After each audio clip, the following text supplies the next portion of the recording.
This is Becton 99. Yeah, that's me. It's my avatar. He's looking into your soul again. He wanted some one-on-one time with you to kind of inquire about how you were feeling about the upcoming launch of NBA 2K26.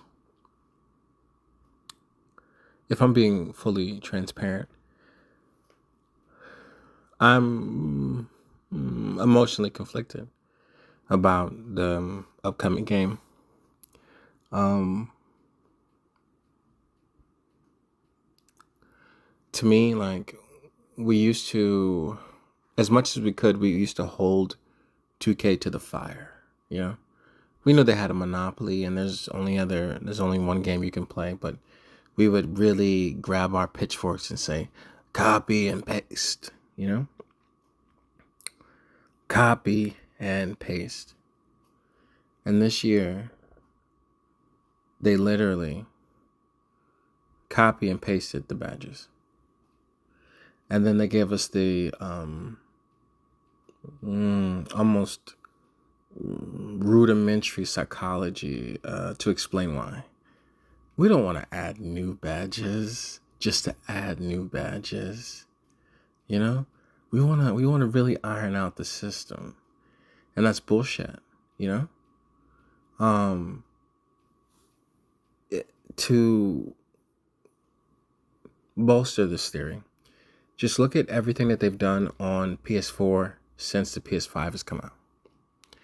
If you look at that game, you have to realize with your human-sized brain that whatever we're playing on PS5, we could play it on PS4. The PS4, they scale it down. Let's say 10 notches, just to give it a figure. If they turned the graphics up, or the lighting or the shaders, whatever, up the 10%, it would look just like what we're playing on PS5. If the game could be, you know, we could take whatever the files are, emulate them, put them back on a base PS4, the game would run.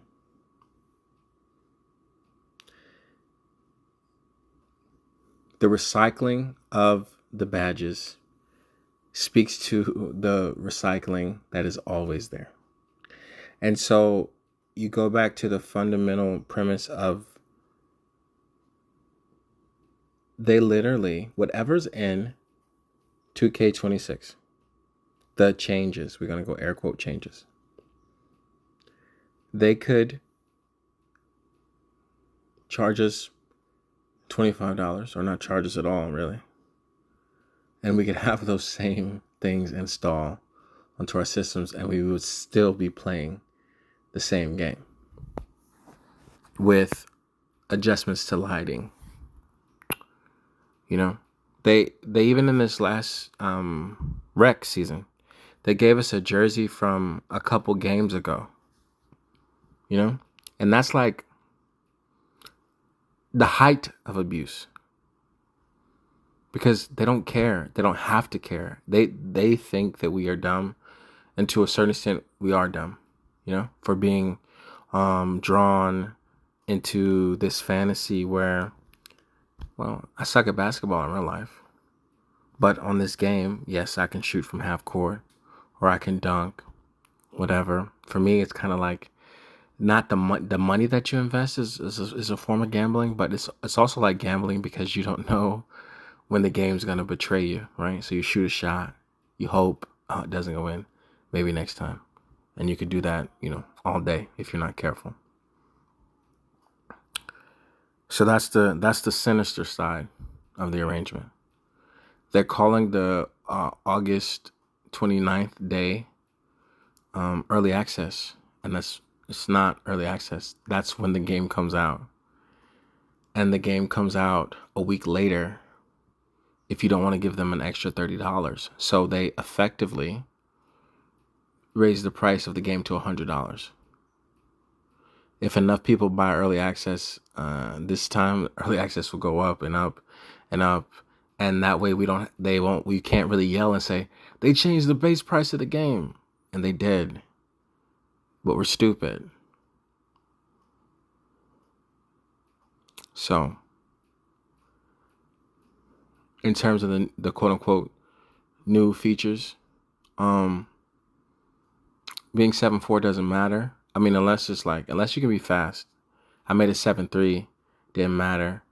I deleted them because by the time I got down half court or to the half court set where we could score, I burned half my energy sprinting up the court. And then if I try to take a shot, I'm going to get penalized, for having, Hall of Fame or whatever kind of, shooting attribute I could have if I didn't pay for the seasons to get the badge +1 to be shooting on set shot specialist on Legend. The game had a system to, it just lowered the green window just so that could be sort of an arbitrary difference. And even on Legend set shot, you would miss, but doubly so for any other badge tier, right? So being 7.4 doesn't matter if you can't be fast. Maybe they'll be fast, I don't know. But even then, I'm not really impressed by that. I want to say that I'm mad at Ben Simmons for flopping so hard. No, I mean, obviously he made more money than me and all these things, but the idea was I'm disappointed in him because if he would have kept playing at the level that he was playing at, we would have 6'10" PGs in the game. And now it's capped at 6'7". 2K tries to rectify this by making Magic Johnson templates that are 6'7". That's dumb. Let people be 6'9". I used to love when the game would let you be as tall as you wanted, and you could have at least a 92 3. And it's like if you're shooting big, you have to start out with an 86-3, and you start the game cold or whatever, or the game second guesses you because you only have an 86-3. So you're fighting the game really.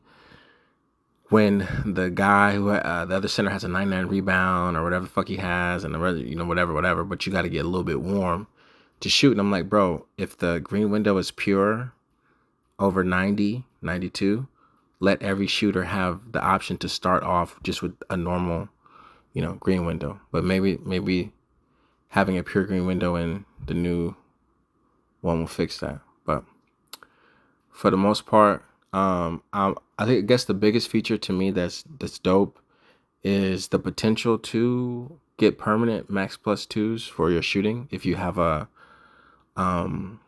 if you're taller, because your 3-point rating is only capped at like 86 or something like that.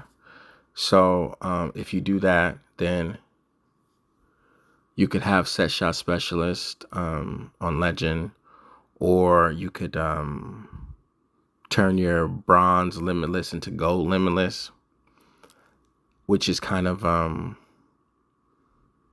it's kind of pointless to do that.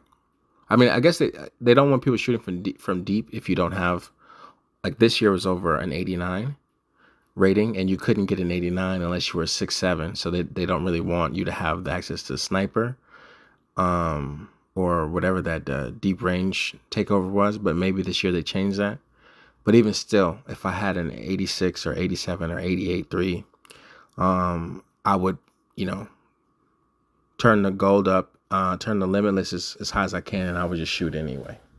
But I would prefer to have the badge that gives you the extra buff to shoot from deep. But for the most part, the specialization quest thing is cool. It's something to shoot for. It'll take you. I mean, if you lab, it's like a chicken or the egg kind of thing. If you lab my career to death, to get it, like, it takes you a month or two, or a month if you're really crazy. You'll be behind on the rep grind, but you'll have